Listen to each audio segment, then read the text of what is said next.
जिंदा है तो जिंदा नजर भी आने चाहिए।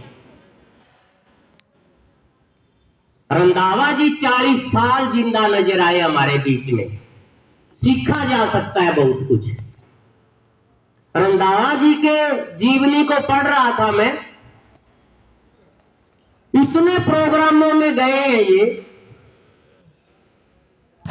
इतने जगह आधा दर्जन संगठनों में एक्टिव है, आज भी इस उम्र में भी आधी जिंदगी इनकी यहीं पे इस सामाजिक पक्ष पे खड़ी है।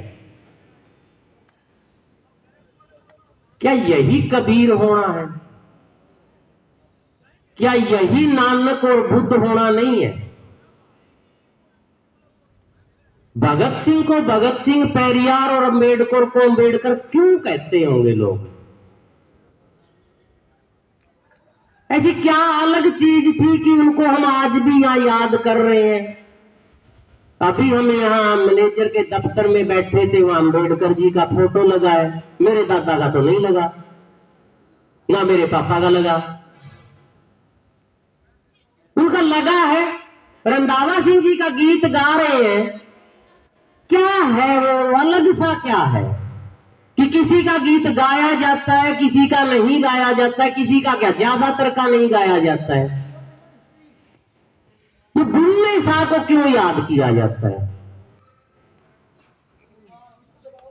गांधी और अंबेडकर क्यों छाए रहते हैं हर जगह बातों में? ऐसा क्या अलग था कि रंधावा सिंह जी की सेवानिवृत्ति के मौके पे इतने सारे लोग आ गए, ये पर्चे पढ़ रहे हैं, छप गए? कुछ तो अलग होगा। जब हम इनको पढ़ते हैं, इवन रंधावा सिंह जी को भी पढ़ते हैं, तो एक बात स्पष्ट है, जो सोचता है, जो बोलता है, वो मर के भी नहीं मरता है। वो कबीर बन जाता है, वो अंबेडकर बन जाता है, वो भगत सिंह बन जाता है, वो बुद्ध बन जाता है। जो सोचता है और बोलता है और न्याय के पक्ष में खड़ा होता है, न्याय के विरोध में खड़ा, ये बोलना और ये सोचना, ये बोलना और ये सोचना, ये जो कंधों के ऊपर 8-7 किलो वजन है, ये सबके अपना अपना अलग अलग है। तो किसी की जुबान हमारे मुंह में क्यों बोल रही है, जबकि हमारे यहां एक मशीनरी है अपनी अपनी खुद की? तो ये खुद का क्यों नहीं काम कर रहा है? कोई बोलता है हम उसको पेस्ट कर देते हैं, कोई बोलता है हम उसको अंगूठे दिखा देते हैं, अपना क्या है उसमें?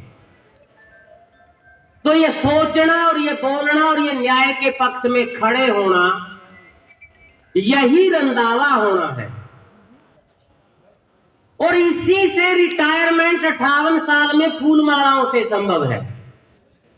और इसी से 8वां वेतन आयोग कितना भी मना करें, ये गारंटी है कि देश की जनता चाहेगी तो देना ही पड़ेगा। ये गारंटी है कि 2 करोड़ खाली पद अगर ये देश की जनता चाहेगी तो भरने ही पड़ेंगे। अगर ये अपना अपना चले तो गारंटी है कि रंधावा से अगले ही दिन रंधावा जी की सीट पे एक बेरोजगार मिलेगा। नियम है ना अपने संविधान में कि एक एमएलए और एमपी की सीट 6 महीने से ज्यादा खाली नहीं रह सकती, और रहती भी नहीं है। उससे पहले पहले चुनाव आयोग को प्रबंध करना पड़ता है। जबकि वो अकस्मात भी खाली हो ना, अकस्मात, वैसे तो पता ही है, वैसे तो वो एक दिन भी खाली नहीं रहती। अकस्मात कोई ट्रेजेडी हो जाए, कोई मर जाए, कोई रिजाइन दे दे, जिसकी पहले से 58 लिखी हुई नहीं है, रिटायरमेंट लिखी हुई नहीं है, अगर तब भी खाली हो जाए ना, तो भी 6 महीने से ज्यादा टाइम नहीं लगता है। तो जिस पद से रंधावा जी रिटायर हुए हैं, उसको भरने में 10 साल क्यों लग रहे हैं? और 10 साल में तो कितने रंधावा रिटायर हो गए, वो खाली पड़े हैं। बेरोजगार खाक छान रहे हैं। घर में लड़ाई पड़ी हुई है, कुंठाएं निकल रही हैं, समझ नहीं आ रहा गलती किसकी है। बच्चे माँ बाप को कह रहे हैं कि कुछ तो खर्चा दे दो, बाजार जाऊंगा, दोस्तों में जाऊंगा, जिंदा आदमी हूं, खाऊंगा पीऊंगा, फोन रिचार्ज करवाऊंगा। माँ बाप कह रहे हैं इस दिन के लिए पढ़ाया था, हमारी छाती पे मूंग दलेगा, हमें कब सहारा देगा। गलत कोई नहीं है, ना माँ बाप है ना बेरोजगार है। और एक तीसरा पक्ष है कि रंधावा वाली सीट खाली है। 6 लाख रोजगार हरियाणा में खाली है। ये तो तब है जब सारे बेईमाने हैं, नहीं तो सरकार ने खुद कह रखा है ये कि 800 लोगों पे एक पुलिस वाला चाहिए, तब आंतरिक सुरक्षा हो सकती है। कितने पे? 800 है। कितने? 10,000 पे एक है, वो तो मंत्रियों के यहां रह लेते हैं, तो सुरक्षा का समझ सकते हो। और वो 10,000 के हिसाब से कितने युवा बेरोजगार घूम रहे हैं सड़कों पे रेस मारते हुए, जो मां बाप से गाली खा रहे हैं और मां बाप को वो चिढ़ा रहे हैं। गलती किसकी है बीच में? 400 पे एक सफाई कर्मी चाहिए। ये सरकार कह रही है कि अगर स्वच्छता अभियान लागू करना है तो 400 की संख्या पे एक सफाई कर्मचारी चाहिए, तब गली मोहल्ले नाली की सफाई संभव है। हम नहीं कह रहे, सरकार कह रही है कितने पे? शहर में 2,000, गांव में 3,000 पे 7 आदमियों की जगह एक है। समझ पा रहे हैं हम? और उधर वो माँ बाप कह रहे हैं हमारी छाती पे मूंग दल रहा है, उधर वो बच्चा कह रहा है मैं जिंदा हूं, तो खाने के लिए कुछ जेब खर्च तो दो। और बीच में एक तीसरा आदमी तमाशा देख रहा है, वो ना उस बच्चे को नजर आ रहा है ना मां बाप को नजर आ रहा है। बीच में से रंधावा जी रिटायर हो रहे हैं, सीट खाली है। 6 लाख तो तब खाली है जब 10,000 पे पुलिस वाले की पोस्ट टेंशन है, जब 2 और 3,000 पे सफाई कर्मी की है। ये सभी महकमों का हाल है, ये तो एग्जाम्पल है। अगर इसको सही तरीके से करें तो आप सोच सकते हो कि जितनी जनसंख्या हरियाणा की है इतनी ही जनसंख्या केरल की है, बराबर। हरियाणा में 4 लाख कर्मचारी हैं, उसमें भी 2.5 लाख पक्के हैं, 1.5 लाख से ऊपर कच्चे हैं, और अब तो कौशल का तूफान सा आ रहा है। केरल में 12 लाख है जनसंख्या उतनी है, और 12 के 12 पक्के हैं, वो भी इसी देश का हिस्सा है। अगर ये चीज हम समझ पाए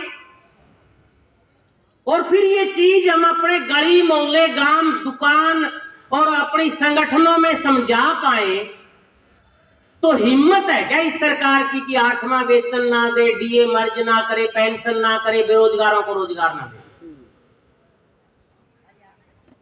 एक थोड़ा सा दूसरा पक्ष और देखिए इसको। हमें सीखना ही पड़ेगा अंबेडकर से, गांधी से, नेहरू से, भगत सिंह से और रंधावा जी से। इस सेवानिवृत्ति के मौके पर सीख के ही जाना पड़ेगा हमें, नहीं तो गुजारा नहीं होगा अपना किसी भी सूरत में। अगर हम ये चीजें सीख के नहीं जा पाए तो आम आदमी को ये लगता है कि मैं तो खजाने में कुछ दे ही नहीं रहा। आम आदमी को ये लगता है कि सरकार फ्री में दे रही है। आम आदमी को यह भी लगता है कि बहुत जनसंख्या होगी यार, इतने लोगों को रोजगार थोड़ा ही, सरकारी नौकरियां थोड़ा ही मिल सकती हैं। ये हमारे इसके बंद होने, ना सोचने और ना बोलने और दुश्मन की आवाज हमारे मुंह से निकलने की बात है। बाकी जंगल में कभी काम नहीं होते, जनसंख्या में ही काम होते हैं। अगर 25 बच्चे हैं तो एक ही मास्टर चाहिएगा, लेकिन 50 है तो 2 चाहिएंगे, 75 है तो 3 चाहिएंगे, 100 है तो 4 चाहिएंगे, 5वां मुखिया भी चाहिएगा। फिर लोग हैं तो सड़क ज्यादा चाहिएगी, पुलिस ज्यादा चाहिएगी, बिजली ज्यादा चाहिएगी।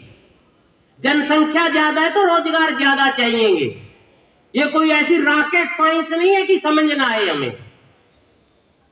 140 करोड़ की आबादी है तो 140 करोड़ लोगों को परिवहन की सुविधा चाहिए। 140 करोड़ लोगों के लिए ही बस और रेल चाहिएगी, और अगर 40 करोड़ है तो फिर कम चाहिएगी। तो जनसंख्या है तो रोजगार है। फिर हमें यह समझा दिया जाता है इतना पैसा कहां से आएगा, इतनी तनख्वाह कहां से आएगी, जबकि सरकार देती नहीं है, लेती है। जब बजट आता है तो हम कहते हैं इसको राहत मिलेगी, क्या मिला। बजट देने के लिए नहीं होता, बजट जेब काटने का तरीका है, बजट खजाना भरने का तरीका है। हम उससे मना नहीं करते, टैक्स क्यों लेते हैं। ठीक है, मैं सरसा तक की सड़क नहीं बना सकता, लेकिन जरूरत मेरे को भी है। चलो सबसे पैसे लेके सरसा तक की सड़क बन जाए, अस्पताल बन जाए, मैं तो अकेला नहीं बना सकता, स्कूल बन जाए, मैं तो अकेला नहीं बना सकता। टैक्स जरूरी है। सवाल है, इस देश में 80% टैक्स गरीब मजदूर भरता है, हम भरते हैं, हमारे से भी गरीब लोग भरते हैं। थोड़ा समझना, गले उतारना, रंधावा जी की रिटायरमेंट सक्सेस हो जाएगी अगर हम इस बात को, लास्ट बात ही कहूंगा बस मैं, ये कैसे भरते हैं। 47% टैक्स था पिछले साल टोटल, सोच सकते हो आप, 47 कितना होता है। अब आपको लगता है 28% से ऊपर जीएसटी नहीं है तो इतना कैसे हो जाएगा। 12 चीजें ऐसी हैं जो जीएसटी से बाहर हैं, जिन पे 200% टैक्स है। 200 नशे जितने हैं, पेट्रोलियम के जितने भी उत्पाद हैं, पेट्रोल डीजल गैस सारी, मनोरंजन जितना है, ये 200% और 28% जीएसटी और डायरेक्ट टैक्स मिलके टोटल, जब हम 100 रुपए बाजार में खर्चते हैं ना, तो 45 से 50 के बीच टोटल टैक्स बनता है। आधा, बहुत ज्यादा टैक्स है, हम भरते हैं। और गरीब आदमी तो अपना ये टैक्स भरा कब जाता है, जब आदमी बाजार में जाता है। टैक्स कब भरा जाता है, खजाना कब भरता है, जब आदमी बाजार में जाता है। वो बाजार में जाता है, वो चश्मा खरीदता है, कपड़े खरीदता है, जूते खरीदता है, समोसे खरीदता है, तेल खरीदता है, तब सरकार के खजाने में पैसे जाते हैं। हमें नहीं दिखते, मजदूर को लगता है मैंने तो दिया ही नहीं कुछ, जबकि मजदूर अपनी सारी की सारी कमाई बाजार में लेके जाता है। अडानी अंबानी अपनी कमाई लेके बाजार में नहीं जाता। टैक्स कौन भरेगा, जो बाजार जाएगा। मजदूर अपने तो 100 के 100 बाजार में लेके ही जाता है, वो मेरे जैसे से उधारे लेके। एक बार सोच के देखिए, खजाना कौन भरता है। एक गरीब आदमी ने मेरे से 100 रुपए उधारे लिए, मैं कितना ब्याज लूंगा उससे साल बाद। 15 रुपए, 18 रुपए, 24 रुपए, 2 रुपए सैकड़ा, 1.5 रुपए सैकड़ा, कोई तो होगा। 20 रुपए मान लो, बीच का ना 1.5 ना 2, 100 रुपए देके 20 तो मैंने ले लिए उससे, कितने बचे, 80। वो 100 का नोट लेके बाजार गया, 45 रुपए टैक्स के दे आया सरकार के खजाने में। 20 और 45 तब तक जोड़ लो, आदमी ने मेरे को ब्याज के दे दिए। 45 रुपए वो टैक्स दे के आ रहा है, 65 उसको सामान कितने का मिला, 100 का नोट था, 65 तो भर दिए उसने।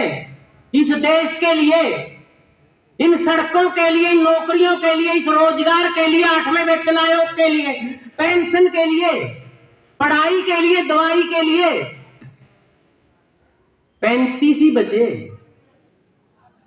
और उस 35 में भी कच्चे माल में डंडी लगती है।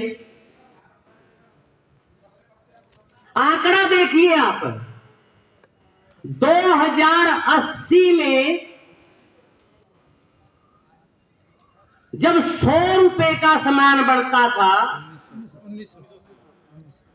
1980 में जब 100 रुपए का सामान बनता था, 20 रुपए मालिक को जाते थे, 50 रुपए का कच्चा माल लगता था, और 30 रुपए मजदूर को, कर्मचारी को मिलते थे। जब हम 90 में आते हैं, कच्चा माल ठीक बन रहा है, अभी 50 रुपए का लग रहा है, 90-92 में आके मजदूर और मालिक का आंकड़ा बदल जाता है, मालिक 30 लेने लग जाता है, मजदूर को 20 देता है। और आज जहां हम खड़े हैं, मालिक 70 कमा रहा है, मजदूर 8.25 रुपए, 8.25, 30 से, और कच्चे माल में भी डंडी लग गई। कितने का बच गया? जो 50 का होता था, माल भी वो नहीं है। यहां खड़े हैं हम। इस बार IITs, IIM में, इससे ऊपर कोई संस्था नहीं है अपने देश में, 78% कम प्लेसमेंट हुई है, 78%।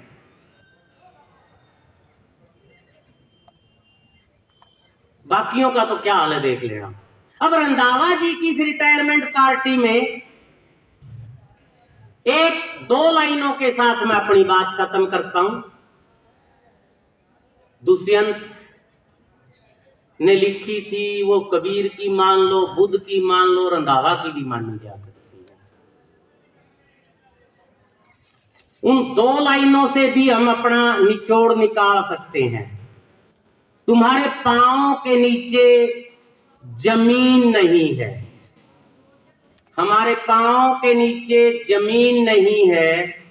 कमाल ये है कि फिर भी हमें यकीन नहीं है। पुण्य रंधावा जी को, उनके परिवार को, इनकी बेदाग सेवानिवृत्ति पर बहुत बहुत